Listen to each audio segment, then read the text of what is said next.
أشهد أن لا إله إلا الله وحده لا شريك له وأشهد أن محمدا عبده ورسوله أما بعد فأعوذ بالله من الشيطان الرجيم بسم الله الرحمن الرحيم الحمد لله رب العالمين الرحمن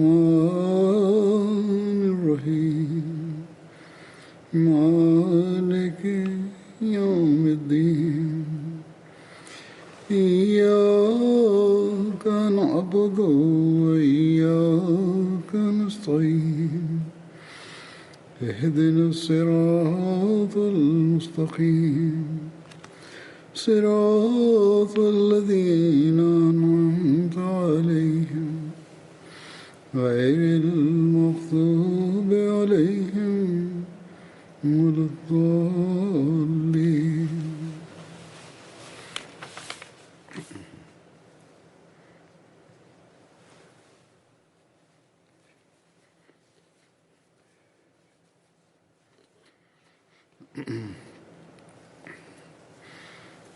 گزشتہ خطبے میں حضرت سعد بن معاذ کا ذکر ہو رہا تھا.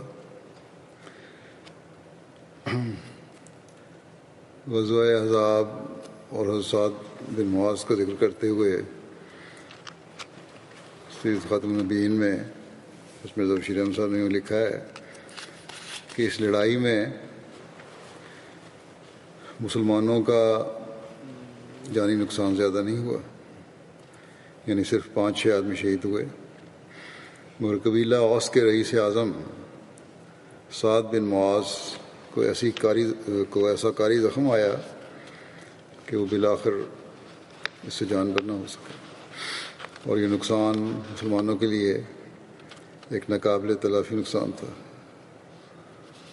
کفار کے لشکر میں سے صرف 3 آدمی قتل ہوئے، لیکن اس جنگ میں قریش کو کچھ ایسا دھکا لگا کہ اس کے بعد ان کو پھر کبھی مسلمانوں کے خلاف اس طرح جتھا بنا کر نکلنے یا مدینے پر حملہ آور ہونے کی ہمت نہیں ہوئی، اور آن وسلم کی پیشگوئی لفظ بلفظ پوری ہوئی، جیسا کہ پچھلے خطبے میں ذکر ہو چکا ہے.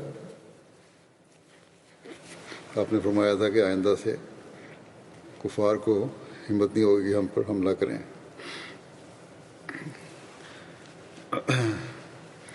حضرت سعد بن معاذ کو غزوہ خندق کے موقع پر کلائی میں زخم آیا جس سے آپ کی شہادت ہوئی.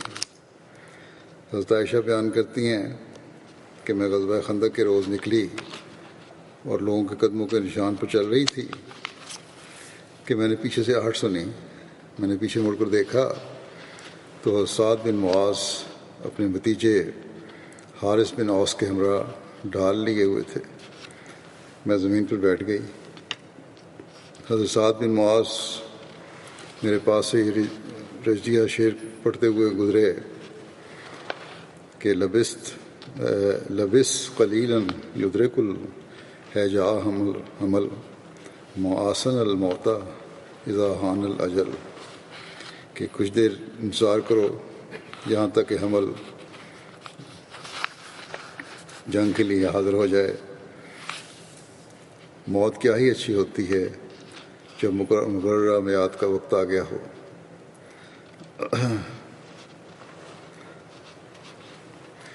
حضرت عائشہ فرماتی ہیں کہ حضرت سعد بن معاذ کے بدن پر ایک زرہ تھی جسے آپ کو دونوں اطراف باہر تھیں، یعنی جسم بھاری ہونے کی وجہ سے، چوڑا ہونے کی وجہ سے اس سے باہر نکل رہا تھا.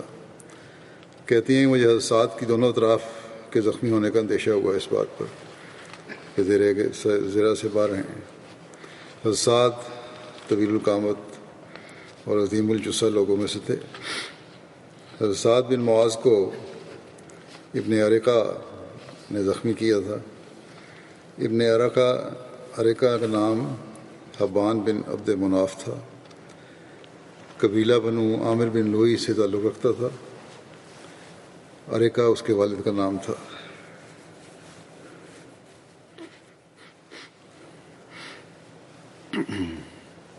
حضرت جابر سے روایت ہے، وہ کہتے ہیں کہ سعد بن معاذ کے بازو کی رگ میں تیر لگا تو رسول اللہ صلی اللہ علیہ وسلم نے اپنے ہاتھ سے تیر کے پھل کو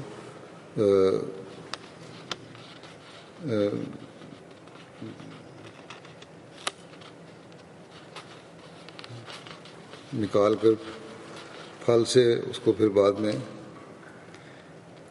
کاٹ کر داغ دیا، اس زخم کو کاٹ کر داغ دیا، پھر وہ سوج گیا، آپ نے اسے دوبارہ کاٹ کر دوبارہ داغ دیا۔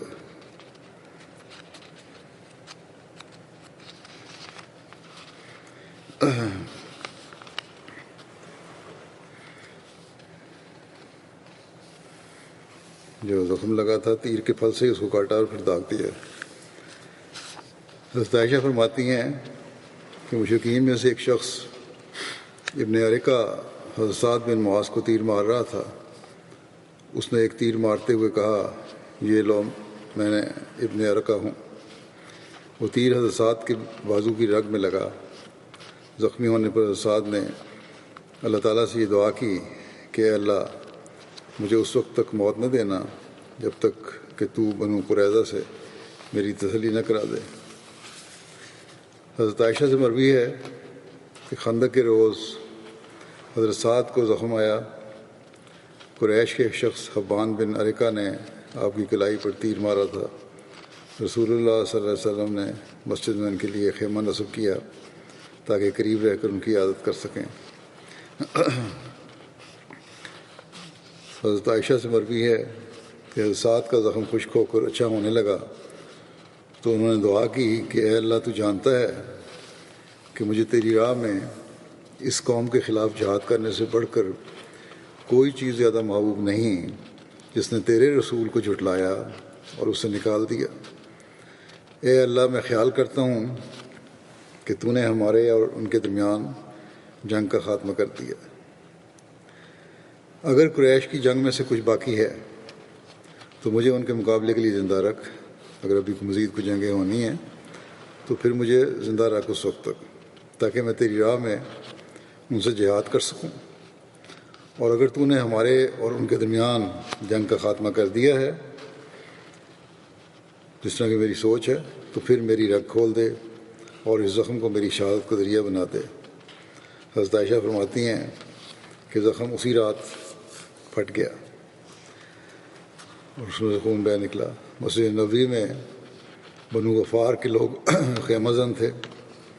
خون بہہ کر جب ان کے پاس پہنچا تو وہ خوفزدہ ہو گئے۔ لوگوں نے کہا، اے خیمے والو، یہ خون کیسا ہے جو تمہاری طرف سے ہمارے پاس آ رہا ہے؟ کیا دیکھتے ہیں کہ حضرت سعد کے زخم سے خون بہہ رہا تھا اور اسی سے ان کی وفات ہو گئی۔ حضرت ابن عباس سے مروی ہے کہ جب حضرت سعد بن معاذ کا خون بہنے لگا تو رسول اللہ صلی اللہ علیہ وسلم اٹھ کر ان کی طرف گئے اور انہیں اپنے ساتھ چمٹایا۔ خون رسول اللہ صلی اللہ علیہ وسلم کے منہ اور داڑھی پر لگ رہا تھا۔ جس قدر کوئی شخص آپ کو خون سے بچانا چاہتا تھا، یعنی جس طرح وہ بہہ رہا تھا، کوشش تھی لوگوں کی کہ آپ کو نہ لگے خون، اس سے زیادہ آپ حضرت سعد کے قریب ہو جاتے تھے، یہاں تک کہ حضرت سعد وفات پا گئے۔ ایک اور روایت میں ہے کہ جب حضرت سعد بن معاذ کا زخم پھٹ گیا اور نبی کریم صلی اللہ علیہ وسلم کو معلوم ہوا تو آپ ان کے پاس تشریف لائے، ان کا سر اپنی گود میں رکھا اور انہیں سفید چادر سے ڈھانپ دیا گیا۔ پھر رسول اللہ صلی اللہ علیہ وسلم نے دعا کی کہ اے اللہ، سعد نے تیری راہ میں جہاد کیا اور تیرے رسول کی تصدیق کی اور جو اس کے ذمہ تھا اسے ادا کر دیا، پس تو اس کی روح کو اس خیر کے ساتھ قبول فرما جس کے ساتھ تو کسی روح کو قبول کرتا ہے۔ جب حضرت سعد نے کچھ تھوڑی سی ہوش تھی،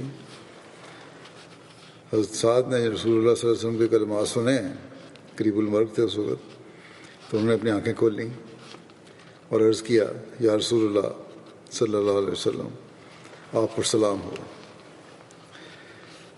میں گواہی دیتا ہوں کہ آپ اللہ کے رسول ہیں۔ جب سعد کے گھر والوں نے دیکھا کہ حضرت صلی اللہ علیہ وسلم نے حضرت سعد کا سر اپنی گود میں رکھا ہوا ہے تو وہ ڈر گئے۔ جب رسول اللہ صلی اللہ علیہ وسلم نے اس بات کا ذکر کیا گیا کہ اس طرح ان کے گھر والے ڈر گئے تھے کہ سعد کے گھر والے آپ کی گود میں اس کا سر دیکھ کر ڈر گئے تھے، تو رسول اللہ صلی اللہ علیہ وسلم آیا، میں اللہ سے اس بات کا طالب ہوں کہ جس قدر تم لوگ اس وقت گھر میں موجود ہو اتنی زیادہ تعداد میں فرشتے حضرت سعد کی وفات کے وقت حاضر ہوں۔ اپنی دعا دی۔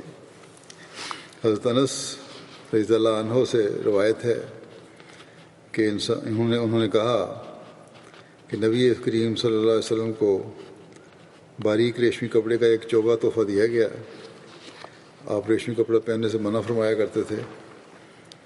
وہ کپڑا دیکھ کر لوگوں کو تعجب ہوا۔ آپ صلی اللہ علیہ وسلم نے فرمایا، اس ذات کی قسم جس کے ہاتھ میں محمد کی جان ہے، سعد بن معاذ کے تو رومال جنت میں اس سے زیادہ خوبصورت ہوں گے۔ یہ بخاری کی حدیث ہے۔ انہوں نے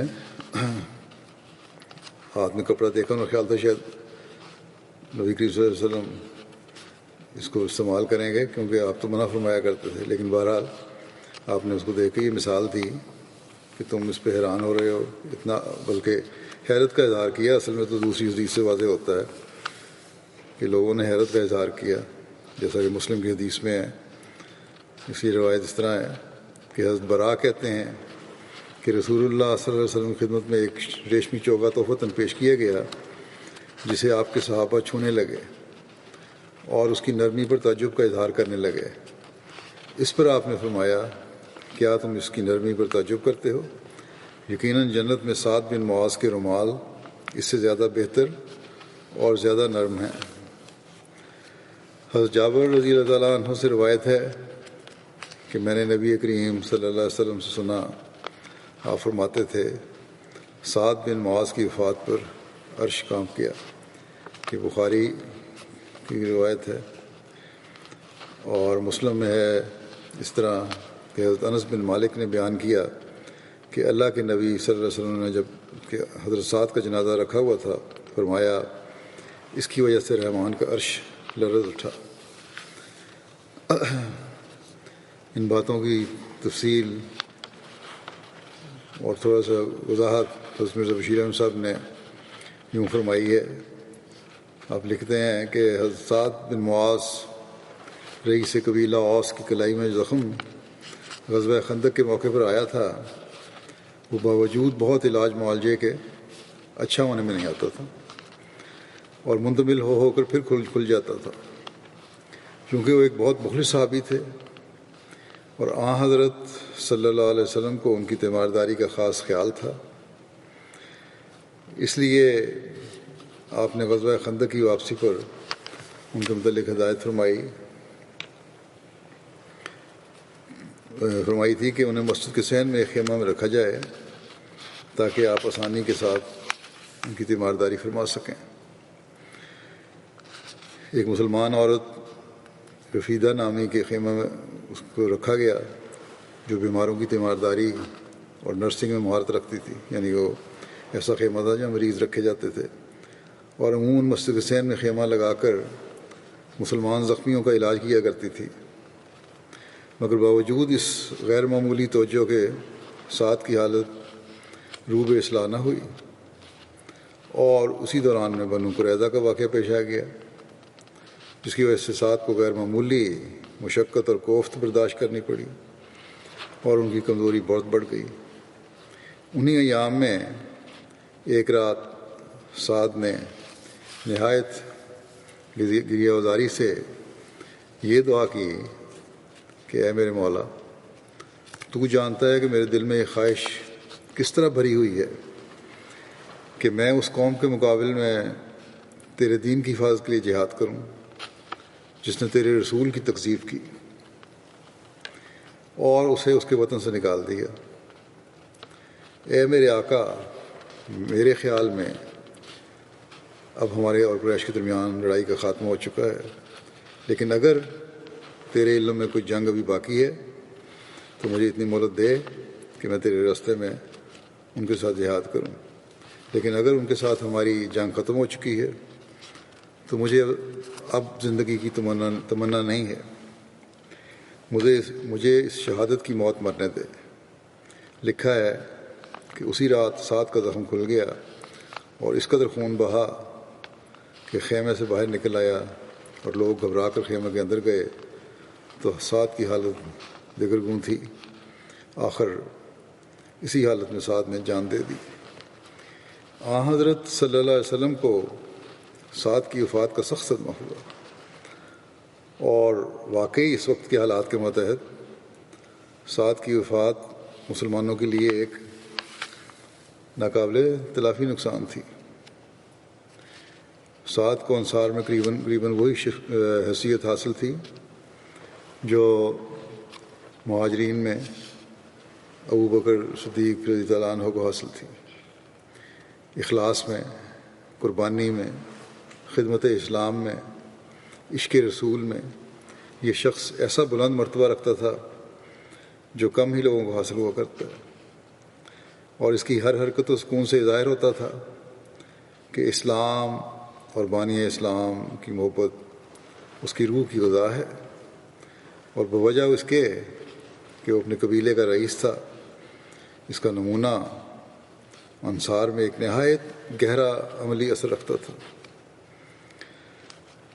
ایسے قابل روحانی فرزند کی وفات پر حضرت صلی اللہ علیہ وسلم کا صدمہ ایک فطری امر تھا، مگر آپ نے کامل صبر سے کام لیا اور خدائی مشیت کے سامنے تسلیم و رضا کا سر جھکا دیا۔ جب سعد کا جنازہ اٹھا تو سعد کی بوڑھی والدہ نے تقاضائے محبت کسی قدر بلند آواز سے ان کا نوحہ کیا، اور اس نوحہ میں زمانے کے دستور کے مطابق سعد کی بعض خوبیاں بیان کیں۔ حضرت صلی اللہ علیہ وسلم نے اس نوحے کی آواز سنی تو گو آپ نے اصولاً نوحہ کرنا کو پسند نہیں کیا، مگر فرمایا کہ نوحہ کرنے والیاں بہت جھوٹ بولا کرتی ہیں، لیکن اس وقت سعد کی ماں نے جو کچھ کہا ہے وہ سچ کہا ہے، یعنی جو خوبیاں سعد میں بیان کی گئی ہیں وہ سب درست ہیں۔ اس کے بعد حضرت صلی اللہ علیہ وسلم نے نماز جنازہ پڑھائی اور دفنانے کے لیے خود سعد تشریف لے گئے اور قبر کی تیاری تک وہیں ٹھہرے، اور آخر وہاں سے دعا کرنے کے بعد تشریف لائے۔ غالباً اسی دوران میں کسی موقع پر آپ نے فرمایا کہ احتضا عرش الرحمن لموت سعد، یعنی سعد کی موت پر خدائے رحمان کا عرش جھومنے لگ گیا۔ باقی انہوں نے یہ کیا ہے کہ لرز اٹھائے کانپ اٹھا، آپ نے لکھا ہے کہ جھومنے لگ گیا، یعنی عالم آخرت میں خدا کی رحمت نے خوشی کے ساتھ سعد کی روح کا استقبال کیا۔ عرش کے جھومنے سے یہ مراد ہے۔ ایک عرصے کے بعد جب آپ کو کسی جگہ سے کچھ ریشمی پارچات ہدیتاً آئے تو بعض صحابہ نے انہیں دیکھ کر ان کی نرمی اور ملائمت کا بڑے تعجب کے ساتھ ذکر کیا اور اسے ایک غیر معمولی چیز جانا۔ تو آپ صلی اللہ علیہ وسلم نے فرمایا، کیا تم اس کی نرمی پر تعجب کرتے ہو؟ خدا کی قسم، جنت میں سعد کی چادریں اس سے بہت زیادہ نرم اور بہت زیادہ اچھی ہیں۔ حدیث میں جو ذکر ہوئی ہیں پہلے بخاری اور مسلم کی، وہاں رومال کا ذکر ہے، تو مرزا بشیر احمد صاحب نے یہاں چادر اس کا ترجمہ کیا ہے۔ بہرحال کپڑے کو بھی کہتے ہیں جو لفظ استعمال ہوا ہے عربی کا، اس کے لحاظ سے۔ حضرت سعد کی والدہ آپ کے غم میں روتے ہوئے شعر پڑھ رہی تھیں، ویل ام سعد سعدہ براتن و نجدہ بادہ ایادن یا لہو و مجدہ مقدمن صدہ بہی مصدہ۔ ام سعد کو سعد کی جدائی پر افسوس ہے، جو ذہانت اور شجاعت کا پیکر تھا، جو بہادری اور شرافت کا مجسمہ تھا، اس محسن کی بزرگی کے کیا کہنے جو سب خلا پر کرنے والا سردار تھا۔ اس پر رسول اللہ صلی اللہ علیہ وسلم نے فرمایا کل البواکی یکذبنا الا سعد، کہ کسی کے مرنے پر ہر رونے والی جھوٹ بولتی ہے، غیر ضروری مبالغے سے کام لیتی ہے، سوائے سعد کی والدہ کے۔ تو قاتل کبریٰ کا یہ حوالہ ہے۔ حضرت سعد بھاری بھرکم آدمی تھے۔ جب ان کو جنازہ اٹھایا گیا تو منافقین کہنے لگے کہ ہم نے کسی آدمی کا جنازہ اس قدر ہلکا نہیں دیکھا جتنا حضرت سعد کا تھا، اور یہ کہتے جاتے تھے کہ ایسا ان کے بنو قریظہ کے متعلق فیصلہ کی وجہ سے ہوا ہے، یعنی اس کو منفی رنگ دینا چاہتے تھے۔ رسول اللہ صلی اللہ علیہ وسلم کو جب اس کے بارے میں آگاہ کیا گیا تو آپ نے فرمایا کہ اس ذات کی قسم جس کے قبضہ قدرت میں میری جان ہے، سعد کا جنازہ تمہیں جو کہتے ہوئے ہلکا لگا وہ اس لیے کہ سعد کا جنازہ ملائکہ اٹھائے ہوئے ہیں۔ ایک دوسری روایت کے مطابق حضرت صلی اللہ علیہ وسلم نے فرمایا کہ 70,000 فرشتے سعد بن معاذ کے جنازے پر حاضر ہیں جو آج سے قبل کبھی زمین پر نہیں اترے۔ حضرت عائشہ سے مروی ہے کہ میں نے رسول اللہ صلی اللہ علیہ وسلم کو حضرت سعد بن معاذ کے جنازے کے آگے آگے چلتے ہوئے دیکھا۔ حضرت ابو سعید خدری بیان کرتے ہیں کہ میں ان لوگوں میں شامل تھا جنہوں نے جنت البقیع میں حضرت سعد بن معاذ کی قبر کھودی تھی۔ جب ہم مٹی کا کوئی حصہ کھودتے تو مشک کی خوشبو آتی، یہاں تک کہ ہم لحد تک پہنچ گئے۔ جب ہم قبر کھود چکے تو رسول اللہ صلی اللہ علیہ وسلم تشریف لائے۔ حضرت سعد کا جنازہ قبر کے پاس رکھا گیا، پھر آپ صلی اللہ علیہ وسلم نے نماز جنازہ پڑھائی۔ راوی بیان کرتے ہیں کہ میں نے اتنی کثرت سے آدمی دیکھے جنہوں نے جنت البقیع کو بھر دیا تھا۔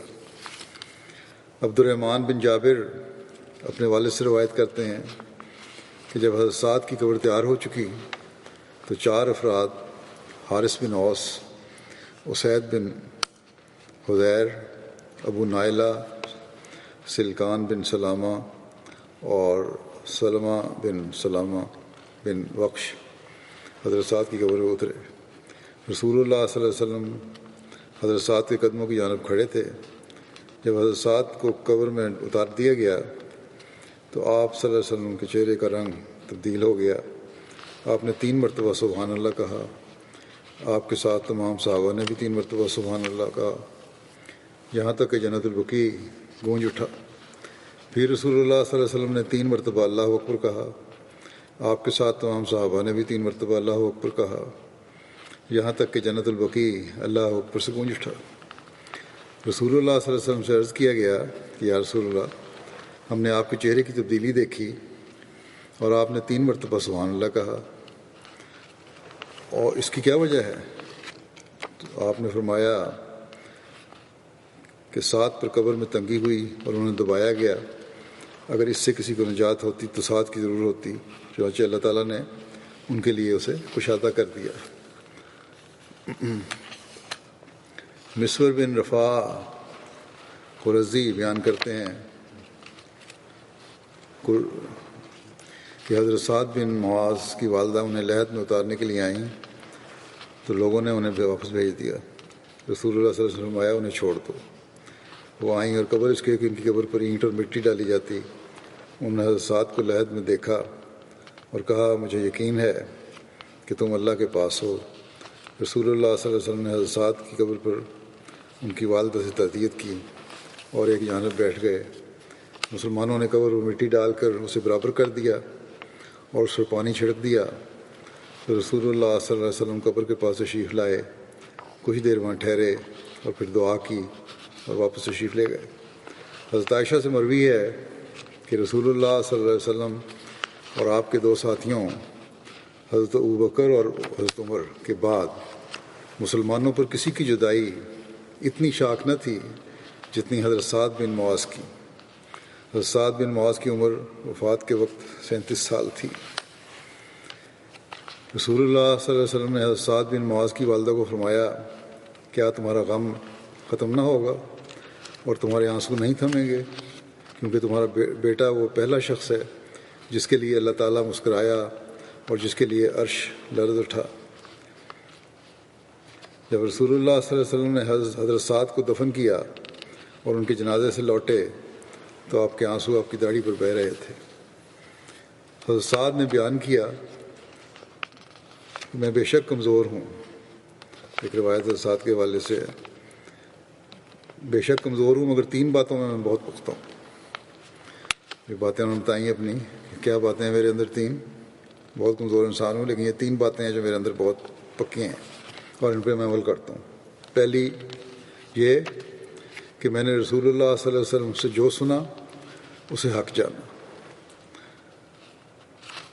کوئی کبھی ان کو نہیں ہوا انقباض۔ دوسرا یہ کہ میں نے اپنی نماز میں نماز کے علاوہ کوئی دوسرا خیال نہیں آنے دیا یہاں تک کہ نماز مکمل کر لوں، بڑی توجہ سے نماز پڑھتا تھا۔ تیسرا یہ کہ کوئی جنازہ حاضر نہیں ہوتا تھا مگر میں اپنے آپ کو اس کی جگہ مردہ خیال کر کے سوچتا ہوں کہ وہ کیا کہے گا اور اس سے کیا پوچھا جائے گا، گویا کہ سوال و جواب مجھ سے ہو رہے ہیں۔ آخرت کی فکر تھی۔ حضرت عائشہ فرماتی تھیں کہ انصار کے 3 افراد ایسے تھے جو سب بنو عبد الاشل میں سے تھے، رسول اللہ صلی اللہ علیہ وسلم کے بعد کسی کو ان پر فضیلت نہیں دی جاتی تھی، اور وہ حضرت سعد بن معاذ، حضرت اسید بن حضیر اور حضرت عباد بن بشر تھے۔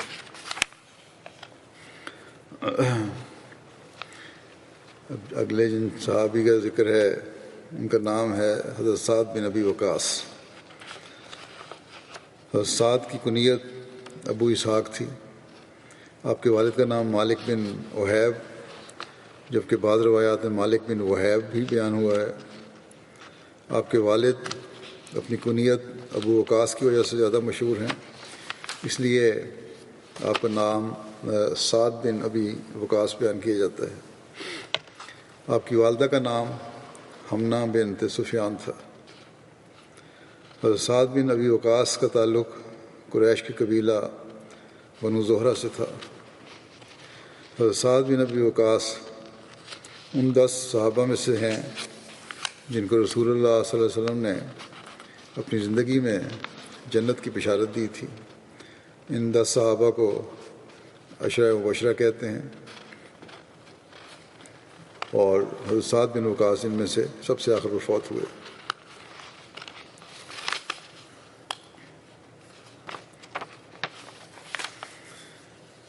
یہ تمام اصحاب مہاجرین میں سے تھے، یعنی عشرہ مبشرہ، اور رسول اللہ صلی اللہ علیہ وسلم کی اپنی وفات کے وقت ان سے راضی تھے۔ حضرت سعد بن ابی وقاص اپنے ایمان لانے کے بارے میں بیان کرتے ہیں کہ کسی نے بھی اسلام قبول نہیں کیا مگر اس دن جس دن کہ میں نے اسلام قبول کیا، اور میں 7 دن تک ٹھہرا رہا، اور حالت یہ تھی کہ میں مسلمانوں کا 1/3 تھا۔ 3 آدمی تھے۔ آپ کا بیان ہے کہ میں نماز کے فرض ہونے سے پہلے مسلمان ہو چکا تھا۔ حضرت سعد کے اسلام لانے کا واقعہ ان کی بیٹی بیان کرتی ہیں کہ حضرت سعد نے فرمایا کہ میں نے خواب میں دیکھا کہ میں تاریکی میں ہوں اور مجھے کچھ دکھائی نہیں دیتا۔ اچانک میں دیکھتا ہوں کہ چاند طلوع ہوا اور میں اس کی طرف چل پڑا۔ کیا دیکھتا ہوں کہ مجھ سے پہلے حضرت زید بن حارثہ، حضرت علی اور حضرت ابوبکر چاند کی طرف جا رہے ہیں۔ میں نے ان سے پوچھا کہ آپ کب پہنچے؟ انہوں نے جواب دیا کہ ہم بھی ابھی پہنچے ہیں۔ حضرت سعد فرماتے ہیں کہ مجھے خبر مل چکی تھی کہ رسول اللہ صلی اللہ علیہ وسلم مخفی طور پر اسلام کی طرف بلا رہے ہیں، چنانچہ میں شیب اجیاد میں آ کر آپ کو ملا۔ اجیاد مکہ میں صفا پہاڑی سے متصل ایک مقام کا نام ہے جہاں رسول اللہ صلی اللہ علیہ وسلم نے بکریاں چرائی ہیں۔ آپ عصر کی نماز پڑھ کر فارغ ہوئے تھے کہ میں پہنچ گیا اور مسلمان ہو گیا بیعت کر کے۔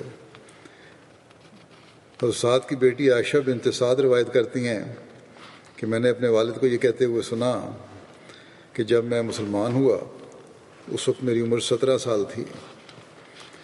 بعض روایت میں ایمان لانے کے وقت ان کی عمر 19 سال بھی بیان ہوئی ہے۔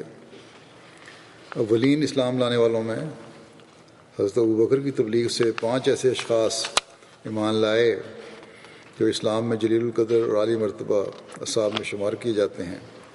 ان میں تیسرے حضرت سعد بن ابی وقاص تھے۔ یہ سیرت خاتم النبیین میں جو لکھا ہے اس سے جو اخذ کیا گیا، جو اس وقت بالکل نوجوان تھے، یعنی اس وقت ان کی عمر 19 سال کی تھی۔ یہ بنو زہرہ میں سے تھے اور نہایت دلیر اور بہادر تھے۔ حضرت عمر کے زمانے میں عراق انہی کے ہاتھ پر فتح ہوا اور امیر معاویہ کے زمانے میں فوت ہوئے تھے۔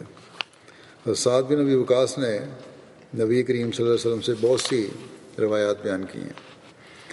حضرت سعد کے بیٹے مصعب بیان کرتے ہیں کہ میرے والد سعد نے مجھے بیان کیا کہ میری ماں نے قسم کھائی تھی، یعنی حضرت سعد کی ماں نے، کہ وہ ان سے کبھی بات نہیں کرے گی یہاں تک کہ وہ اپنے دین کا انکار کر دے، یعنی اسلام سے پھر جائیں۔ چنانچہ نہ وہ کھاتی اور نہ پیتی تھی۔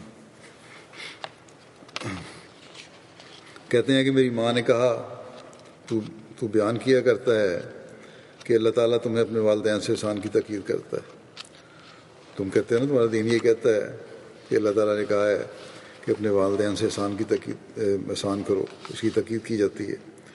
میں تمہاری ماں ہوں اور میں تمہیں اس کا حکم دے رہی ہوں کہ ابھی اس کو چھوڑو اور میری جو میں کہتی ہوں وہ بات مانو۔ راوی کہتے ہیں کہ 3 روز تک وہ اس حال میں رہیں، یہاں تک کہ کمزوری کی وجہ سے ان پر غشی طاری ہو گئی۔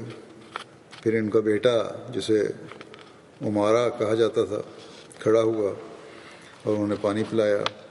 پھر وہ سعد کو بددعا دینے لگیں جو ہوش آئی۔ تب اللہ عز و جل نے قرآن میں یہ آیت اتاری کہ وَوَصَّيْنَا الْإِنسَانَ بِوَالِدَيْهِ حُسْنًا، کہ ہم نے انسان کو اس کے والدین کے حقوق میں احسان کی تاکیدی نصیحت کی۔ وَوَصَّيْنَا الْإِنسَانَ بِوَالِدَيْهِ حُسْنًا، یہ عنکبوت کی آیت ہے۔ اور پھر سورہ لقمان میں یہ ہے کہ وَإِن جَاهَدَاكَ عَلَىٰ أَن تُشْرِكَ بِي، اگر وہ دونوں تجھ سے جھگڑا کریں کہ تو میرا شریک ٹھہرا تو اطاعت نہ کر۔ وَإِن جَاهَدَاكَ عَلَىٰ أَن تُشْرِكَ بِي، پھر ان کی بات نہیں ماننی، کہ اگر وہ کہیں تو میرا شریک ٹھہرا تو پھر ان کی اطاعت نہیں کرنی۔ اور اس میں پھر یہ بھی ہے آگے کہ وَصَاحِبْهُمَا فِي الدُّنْيَا مَعْرُوفًا، دونوں کے ساتھ دنیا میں دستور کے مطابق رفاقت جاری رکھو، ان سے تعلق رکھو، ان سے نیکی کرو۔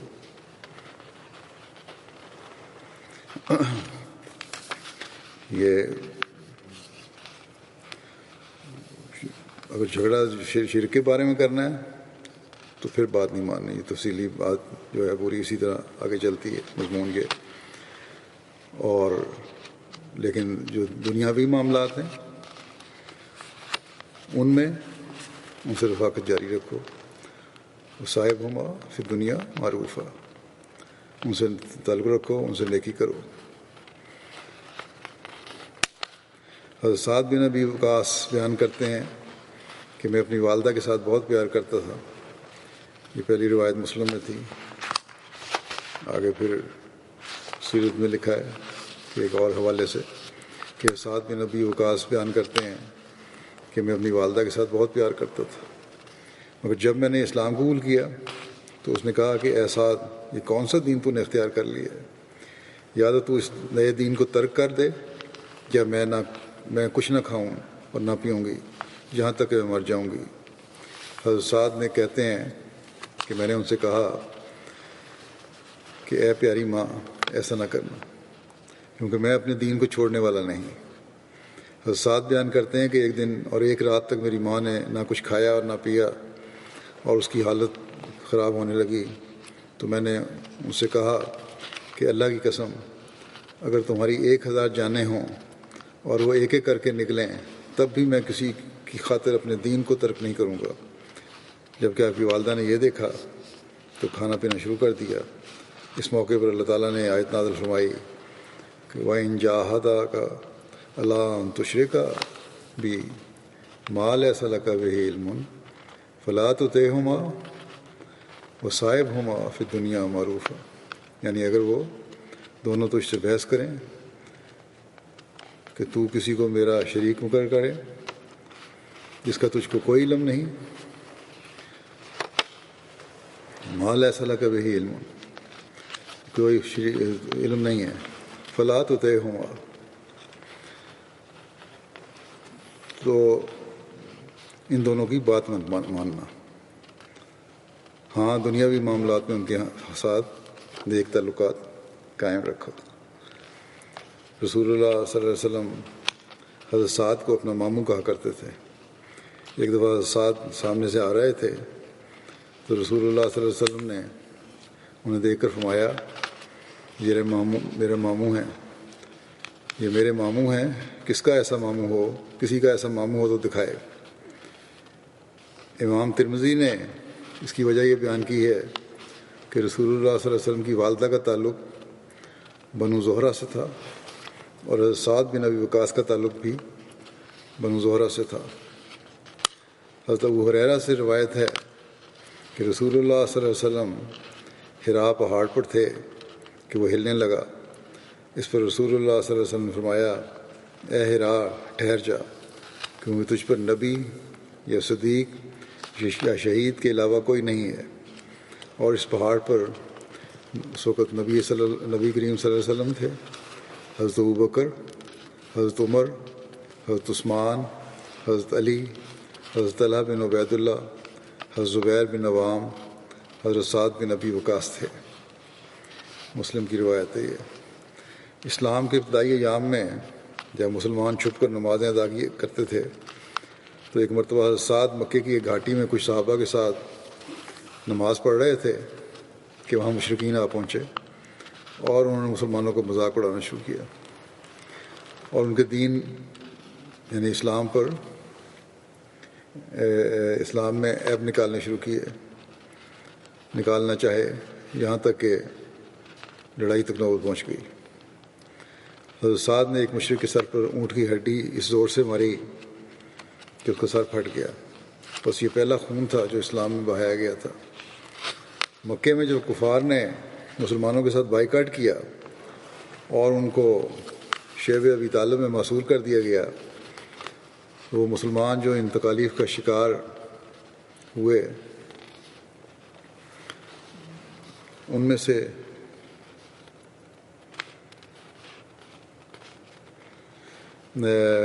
ایک حضرت سعد بن ابی وقاص بھی تھے۔ اس کا ذکر کرتے ہوئے سید خاتم النبیین میں حضرت شیعہ احمد صاحب نے اس طرح لکھا ہے کہ جو مصائب اور سختیاں ان ایام میں ان معصورین کو اٹھانی پڑیں ان کا حال پڑھ کر بدن پر لرزہ پڑ جاتا ہے۔ صحابہ کا بیان ہے کہ بعض اوقات انہوں نے جانوروں کی طرح جنگلی درختوں کے پتے کھا کر گزارا کیا۔ سعد بن ابی وقاص بیان کرتے ہیں کہ ایک دفعہ رات کے وقت ان کا پاؤں کسی ایسی چیز پر جا پڑا جو تر اور نرم معلوم ہوتی تھی، غالباً کھجور کا کوئی ٹکڑا ہوگا۔ اس وقت ان کی بھوک کا یہ عالم تھا کہ انہوں نے فوراً اسے اٹھا کر نگل لیا، اور وہ بیان کرتے ہیں کہ مجھے آج تک پتہ نہیں کہ وہ کیا چیز تھی۔ ایک دوسرے موقع پر بھوک کی وجہ سے ان کا یہ حال تھا کہ انہوں نے ایک سوکھا ہوا چمڑا زمین پر پڑا ہوا مل گیا، انہیں ایک سوکھا ہوا چمڑا زمین پر پڑا ہوا مل گیا تو اسی کو انہوں نے پانی میں نرم اور صاف کیا اور پھر بھون کر کھایا اور 3 دن اسی غیبی ضیافت پر بسر کیے۔ جب اللہ تعالیٰ نے مسلمانوں کو ہجرت کا حکم دیا تو حضرت سعد نے بھی مدینہ کی طرف ہجرت فرمائی اور وہاں اپنے مشرک بھائی عتبہ بن ابی وقاص کے ہاں قیام کیا۔ عتبہ سے مکہ میں ایک خون ہو گیا تھا جس کی وجہ سے وہ مدینہ میں آ کر آباد ہو گیا تھا۔ حضرت سعد اولین ہجرت کرنے والوں میں سے تھے۔ آپ رسول اللہ صلی اللہ علیہ وسلم کی مدینہ آمد سے پہلے مدینہ ہجرت کر کے آ گئے تھے۔ رسول اللہ صلی اللہ علیہ وسلم نے حضرت سعد بن ابی وقاص کی مواخات حضرت مصعب بن عمیر کے ساتھ فرمائی، جبکہ ایک دوسری روایت کے مطابق آپ صلی اللہ علیہ وسلم نے حضرت سعد بن ابی وقاص کی مواخات حضرت سعد بن معاذ سے فرمائی۔ مواخات میں اس اختلاف کی توجہ یہ ہو سکتی ہے کہ مکے میں آپ کی مواخات یہ ہے،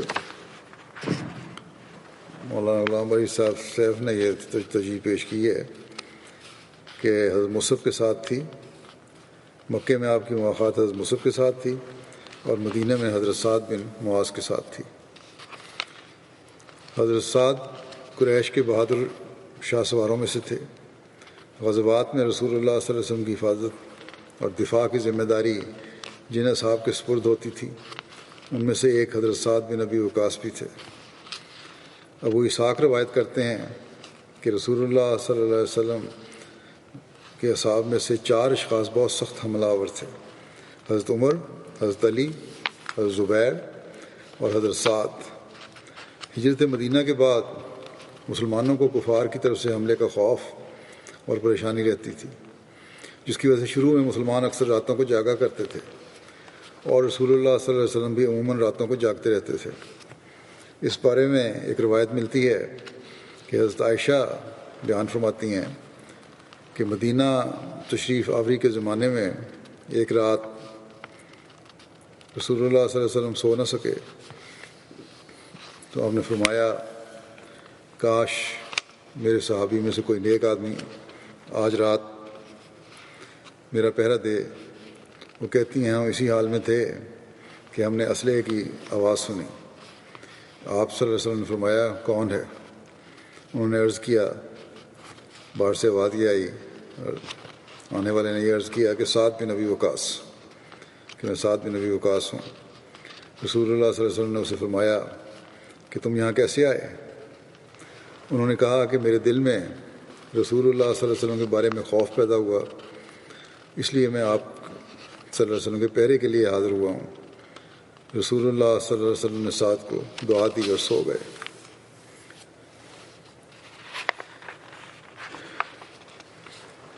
ایک یہ بھی ہے ایک حوالہ کہ بخاری اور مسلم دونوں میں اس واقعے کا ذکر ہے کہ اس کے ساتھ دعا کی تفصیل نہیں ہے کہ حضور صلی اللہ علیہ وسلم نے کیا دعا دی تھی، لیکن حضرت سعد کے مناقب میں جو امام ترمذی نے بیان کیے ہیں ان میں ان کے بیٹے قیس سے روایت ہے کہ میرے والد سعد بیان کرتے ہیں کہ حضرت صلی اللہ علیہ وسلم نے ان کے لیے دعا کی تھی کہ اللہم استجب لسعد اذا دعا، کہ اے اللہ سعد جب تو اسے دعا کریں ان کی دعا کو قبول کیجیے۔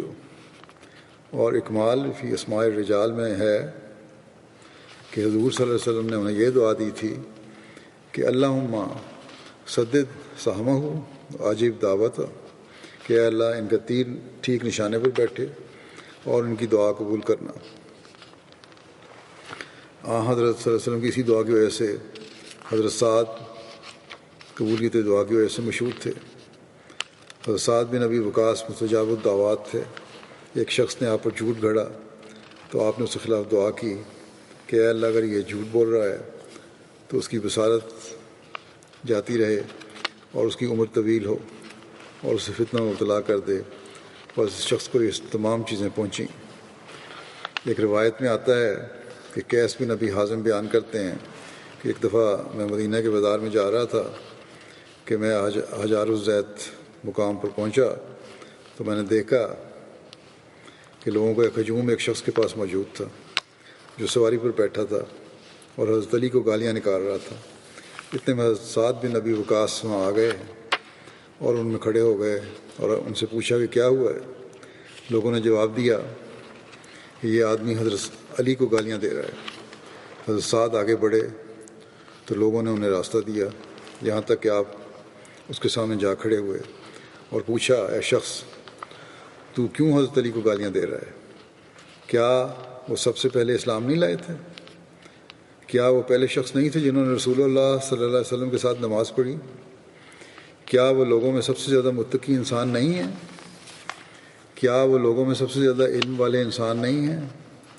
نیز حضرت سعد بن بیان کرتے گئے یہاں تک کہ انہوں نے فرمایا کہ کیا رسول اللہ صلی اللہ علیہ وسلم نے ان سے اپنی بیٹی بیاہ کر ان کو اپنی دامادی کا شرف نہیں بخشا تھا؟ کیا وہ رسول اللہ صلی اللہ علیہ وسلم کے ساتھ غزوات میں جھنڈا اٹھانے والے نہیں تھے؟ راوی کہتے ہیں کہ اس کے بعد حضرت سعد نے قبلے کی طرف رخ کیا اور دعا کے لیے ہاتھ اٹھائے اور دعا کی کہ اے اللہ، اگر اس نے تیرے اولیاء میں سے ایک ولی یعنی حضرت علی کو گالیاں دی ہیں تو اس مجمع کو منتشر ہونے سے پہلے اپنی قدرت کا نشان دکھا۔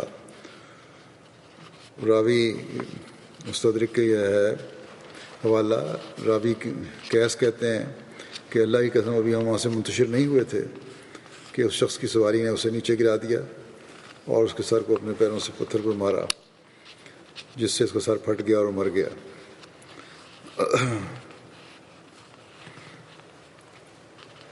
حضرت سعد نے جس طرح نبی کریم صلی اللہ علیہ وسلم کی ہجرت مدینہ کے فوراً بعد رات کو حفاظت کی تھی، ان کا اسی طرح کا ایک اور واقعہ غزوہ خندق کے موقع پر بھی تاریخ میں نظر آتا ہے۔ اس کا تذکرہ کرتے ہوئے حضرت مسلم موعود رضی اللہ عنہ بیان فرماتے ہیں کہ حضرت عائشہ فرماتی ہیں کہ آپ پہرا دیتے ہوئے تھک جاتے، یعنی آپ صلی اللہ علیہ وسلم جس طرح باقی پہرا دے رہے ہوتے صحابہ، آپ بھی صحابہ کے ساتھ پہرا دیتے اور سردی سے نڈال ہو جاتے، تو واپس آ کر تھوڑی دیر میرے ساتھ لحاف میں لیٹ جاتے، مگر جسم کے گرم ہوتے ہی پھر اس شگاف کی طرف کے لیے چلے جاتے، شگاف کی حفاظت کے لیے چلے جاتے۔ اسی طرح متواتر جاگنے سے آپ ایک دن بالکل نڈال ہو گئے اور رات کے وقت فرمایا کاش اس وقت کوئی مخلص مسلمان ہوتا تو میں آرام سے سو جاتا۔ اتنے میں باہر سے سعد بن نبی وقاص کی آواز آئی۔ آپ نے پوچھا کیوں آئے ہو؟ انہوں نے کہا آپ کو پہرا دینے کو آیا۔ آپ نے فرمایا مجھے پہرے کی ضرورت نہیں، تم فلاں جگہ جہاں خندق کا کنارہ ٹوٹ گیا ہے جاؤ اور اس کا پہرا دو تاکہ مسلمان محفوظ رہیں۔ چنانچہ سعد اس جگہ کا پہرا دینے چلے گئے اور آپ صلی اللہ علیہ وسلم پھر کچھ دیر کے لیے سو گئے۔ اب باقی سعد بن وقاص کا باقی ذکر انشاءاللہ آئندہ ہوگا۔ اس وقت آج بھی میں 2-3 جنازے پڑھاؤں گا غائب، ان کا ذکر کروں گا۔ پہلا ذکر ہے مکرم ماسٹر عبدالسمیع خان صاحب کاٹگڑی کا، جو 6 جولائی کو روا میں وفات پا گئے تھے۔ انا للہ و انا الیہ راجعون۔ 1937 میں قادیان میں پیدا ہوئے۔ اب ان کے والد عبدالرحیم صاحب کاٹگڑی سلسلہ کے پرانے خدمت گزاروں میں سے تھے۔ آپ کے دادا حضرت چودھری عبدالسلام خان صاحب کاٹگڑی حضرت مسیح علیہ السلام کے دست مبارک پر بیعت کر کے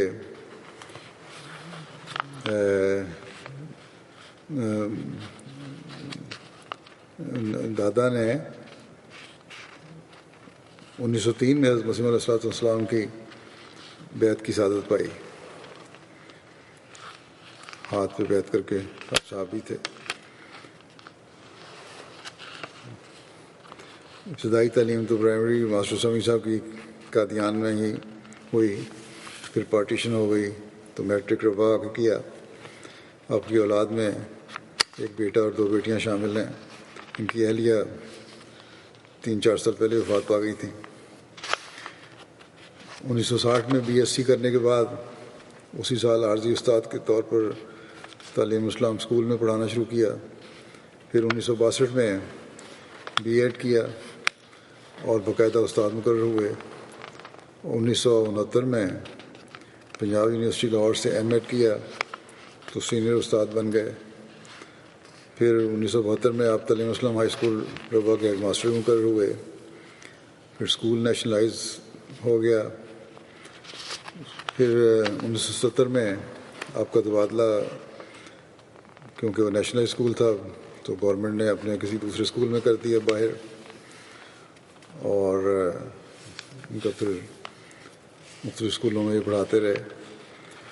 2005 سے 2009 تک رحیم انصار اللہ اور 2013 سے 2016 تک بطور صدر حلقہ دارالعلوم شرقی ربا میں خدمت کی توفیق ملی۔ میرے بھی یہ استاد تھے اسکول میں، بڑے اچھے انداز میں پڑھایا کرتے تھے، چہرے پر ہمیشہ نرمی رہتی تھی اور سمجھاتے بھی بڑے اچھے انداز میں تھے۔ اللہ تعالیٰ ان سے مغفرت اور رحمت کا سلوک فرمائے، ان کی درجات بلند فرمائے، ان کی اولاد کو بھی ہمیشہ جماعت اور خلافت سے وابستہ رکھے۔ دوسرا جنازہ ہے مکرم سید مجیب اللہ صادق صاحب کا، جو 28 مئی کو 83 سال کی عمر میں وفات پا گئے۔ انا للہ و انا الیہ راجعون۔ آپ مکرم سید صادق علی صاحب اور سیدہ سلمہ بیگم صاحبہ بن سید محبوب عالم صاحب بہاری صاحب کے بیٹے تھے۔ قادیان کی مقدس بستی میں آپ نے آنکھ کھول لی، قادیان کے پاکیزہ ماحول میں پروان چڑھے۔ آپ کے والد سید صادق علی صاحب آف سہارنپور نے حضرت خلیفۃ المسیح اول کے دست مبارک پر شرف بیعت حاصل کیا تھا۔ آپ کے نانا حضرت سید محبوب عالم صاحب بہاری نے پارٹیشن کے وقت 19 ستمبر 1947 کو قادیان میں کسی مخالف کی گولی کا نشانہ بن کر جامع شہادت نوش فرمانے کی سعادت حاصل کی، اور اسی طرح آپ کے نانا کے بھائی وہ سید محمود عالم صاحب آڈیٹر تھے صدر احمدیہ کے، اور ان کو یہ بھی اعزاز تھا کہ انہوں نے بہار سے پیدل چل کے قادیان پہنچے اور بیعت کی تھی۔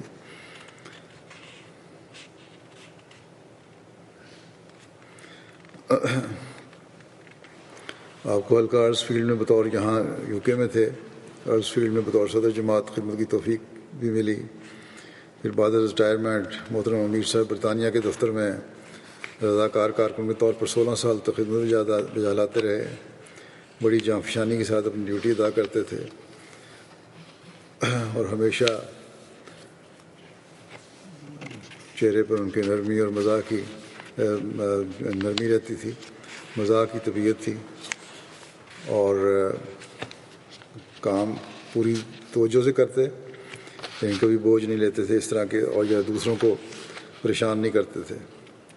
کوشش یہ ہوتی تھی کہ زیادہ سے زیادہ کام دوسروں کو بھی خود کر لیں۔ ان کی شادی مکرمہ عائشہ صادق صاحبہ بنت بابو محمد عالم صاحب ریٹائرڈ اسٹیشن ماسٹر سے ہوئی، ربوہ میں تھے، اور 1968 میں ان کی اہلیہ کو بھی ربوہ میں لجنہ کے مختلف شعبوں میں کام کرنے کی توفیق ملی۔ ان کے 2 بیٹے اور 2 بیٹیاں ہیں۔ ڈاکٹر کلیم اللہ صادق صاحب تو ایم ٹی اے میں کافی رضاکارانہ خدمت کرتے رہتے ہیں، اللہ تعالیٰ کے فضل سے بڑے تہجد گزار تھے۔ عمرہ کرنے کے لیے گئے، گھٹنوں میں ان کی شدید تکلیف تھی۔ ان کی اہلیہ کہتی ہیں کہ باوجود کہ ان کو ویل چیئر مہیا کرنے کے، انہوں نے کہا کہ میں تو عمرے کا ثواب لینا چاہتا ہوں، اس لیے پیدل ہی چلوں گا۔ اسی طرح اپنے چندوں کی بڑی فکر رہتی تھی، اور ان کے بچوں نے اور دوسرے لوگوں نے، کافی لوگوں نے جب مجھے خط لکھے ہیں، ان کی خوبیاں بیان کی ہیں۔ بچے تو خوبیوں کا ذکر کرتے ہی ہیں، اور ان کے بچے جس طرح ماشاءاللہ جماعت کے ساتھ جڑے ہوئے ہیں، اس سے ظاہر ہے کہ انہوں نے خلافت جماعت کے ساتھ بچوں کے دل کی محبت بچوں کے دلوں میں پیدا کی ہے، اور اعلیٰ رنگ میں تربیت کی ہے۔ لیکن جیسا کہ حضرت صلی اللہ علیہ وسلم نے فرمایا ہے کہ انسان کے ہمسائے اور ملنے جلنے والے جو ہیں وہ اصل گواہ ہوتے ہیں اس کی نیکیوں کے، اس کے کردار کے، اس کی تصدیق، نیکیوں کی تصدیق کرنے والے ہوتے ہیں۔ اور یہ بات مجیب اللہ صادق صاحب پر حقیقت میں صادق آتی ہے۔ ان کے ہمسائے غیر مسلم بھی جن کی وہ خدمت کرتے رہے، اور اپنے بچوں سے بھی ان کی خدمت کرواتے رہے، ان کی وفات پر نہایت غمزدہ تھے۔ اسی طرح ان کے دفتر میں ساتھ کام کرنے والے ہر شخص نے ان کی خوش مزاجی اور کام میں لگن اور سنجیدگی، اور اس کے ساتھ ہر کارکن کی خدمت کرنے کی خصوصیت کا ذکر کیا ہے. کام بھی کرتے تھے اور لوگوں کی خدمت بھی کرتے تھے. چائے بھی پلانی ہو تو کسی خود پلاتے تھے. میں جب اسلام آباد منتقل ہوا ہوں گزشتہ سال، تو ان کو جو فکر تھی جس کا انہوں نے مجھے ملاقات میں اظہار کیا، وہ یہ تھی کہ اب ہم ہر ہفتے آپ کے پیچھے جمعہ کس طرح پڑھیں گے. تو بہرحال اس پر میں نے ان کی تسلی کروائی کہ انشاءاللہ اکثر جمعے بیت الفتوح میں ہی ہوں گے، اور جب اسلام آباد میں ہوں تو وہاں آ سکتے ہیں. یہ بات سن کے پھر ان کے چہرے پر رونق آئی. اسی لیے انہوں نے اپنے کام کے اپنے بچوں کو مسجد کے قریب رکھنے کی وجہ کے لیے خلیفۃ المسیح رابع کی ہجرت کے بعد مسجد فضل کے قریب گھر لے لیا، اور روزانہ 1 گھنٹہ دور کام پہ جاتے تھے تاکہ بچے اٹیچ رہیں مسجد کے ساتھ. اور یہی فکر ان کو اب بھی تھی کہ دور جانے کی وجہ سے اب جمعہ کس طرح پڑھا جائے گا. تو بہرحال انتہائی مخلص اور نیک انسان تھے. بڑی وفا کے ساتھ انہوں نے اپنی زندگی گزاری، اور یہ وفا اپنے بچوں میں پیدا کرنے کی کوشش کی. اللہ تعالیٰ ان سے مغفرت اور رحم کا سلوک فرمائے، ان کے درجات بلند فرمائے، اور ان کے بچوں کو بھی ہمیشہ خلافت و جماعت سے ان کی خواہش کے مطابق بلکہ اس سے بڑھ کر وابستہ رہنے کی توفیق عطا فرمائے. ان کی اہلیہ کو بھی اپنی حفاظت میں رکھے اور سکون اور تسکین کے سامان پیدا فرمائے. تیسرا جو جنازہ ہے اس کا ذکر تو میں پہلے کر چکا ہوں. گزشتہ جو میں رہ گیا تھا، ہمارے پرانے کارکن اور اسیر رائے مولا رانا نعیم الدین صاحب مرحوم کا، اور ان کا بھی جنازہ ان جنازوں میں انشاءاللہ جو ادا کروں گا جمعے کے بعد میں شامل ہوگا. اللہ تعالیٰ ان سب کے ساتھ مغفرت اور رحم کا سلوک فرمائے.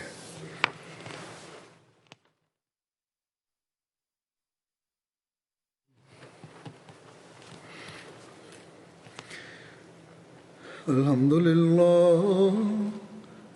لله نحمده ونستعينه ونستغفره ونؤمن به ونتوكل عليه ونعوذ بالله من شرور أنفسنا ومن سيئات أعمالنا. من يهده الله فلا مضل له ومن يضلل فلا هادي له. ونشهد أن لا إله إلا الله ونشهد أن محمدا عبده ورسوله. عباد الله رحمكم الله، إن الله يأمر بالعدل والإحسان وإيتاء ذي القربى وينهى عن الفحشاء والمنكر والبغي يعظكم لعلكم تذكرون. اذكروا الله يذكركم وادعوه يستجب لكم ولذكر الله أكبر.